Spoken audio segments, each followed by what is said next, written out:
इस चैनल पर आपका स्वागत है। वीडियो पसंद आए तो लाइक एंड शेयर और कमेंट करें और चैनल को सब्सक्राइब करें। चलिए वीडियो को शुरू करते हैं। रोहिणी नदी के पानी के उपयोग पर शाक्यों और कोलियों में विवाद। समय गुजरता गया। सिद्धार्थ व यशोधरा का वैवाहिक जीवन आपसी प्रेम, विश्वास व समर्पण से सुखी व सफल चल रहा था।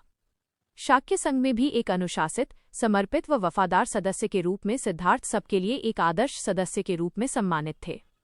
अपने व्यवहार व आचरण के कारण सबके प्रिय बन गए थे। जब सिद्धार्थ 28 वर्ष के हुए तो राज्य में एक घटना घटी जो शुद्धोदन के परिवार के लिए चिंताजनक बन गई और सिद्धार्थ का जीवन बड़े संकट के मोड़ पर आ गया। शाक्यों के राज्य कपिलवस्तु की सीमा से सटा हुआ कोलियों का राज्य था। दोनों की सीमा पर रोहिणी नदी बहती थी। शाक्य और कोलिय दोनों ही इस नदी के पानी का उपयोग खेतों की सिंचाई के लिए करते थे। पानी का उपयोग पहले कौन और कितना करेगा, इस बात पर अक्सर दोनों में विवाद होता था, जो कभी कभी छोटे झगड़ों और झगड़े सेनाओं की लड़ाइयों का रूप धारण कर लेते थे। इस बार फिर दोनों के बीच विवाद हो गया। दोनों राज्य अपने अपने किसानों के लिए पहले पानी का उपयोग चाहते थे। विवाद के बाद झगड़ा हो गया, जिसमें दोनों पक्ष के लोग घायल हुए। शाक्यों और कोलियों ने फैसला किया कि बार बार होने वाले इस विवाद को हमेशा के लिए युद्ध द्वारा खत्म कर दिया जाना चाहिए। शाक्यों के सेनापति ने कोलियों के खिलाफ युद्ध की घोषणा पर विचार करने के लिए शाक्य संघ का एक अधिवेशन बुलाया। संघ की सभा में सेनापति ने कहा, हमारे लोगों पर कोलियों ने हमला किया है। इससे पहले भी कई बार उन्होंने ऐसे हमले किए हैं। अब तक उन्हें सहन किया, लेकिन अब सहन नहीं करेंगे। इसे रोकने का एक ही रास्ता है कि कोलियों के खिलाफ युद्ध की घोषणा कर दी जाए।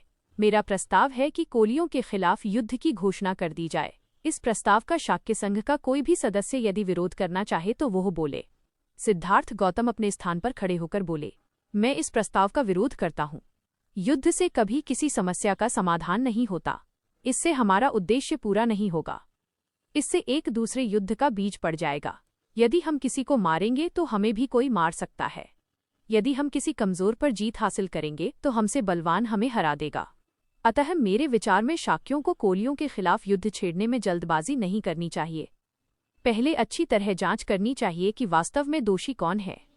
मैंने सुना है कि इस विवाद में हमारे लोग भी आक्रामक रहे हैं। यदि ये सच है तो हम भी निर्दोष नहीं हैं और पहले भी हमेशा निर्दोष नहीं थे।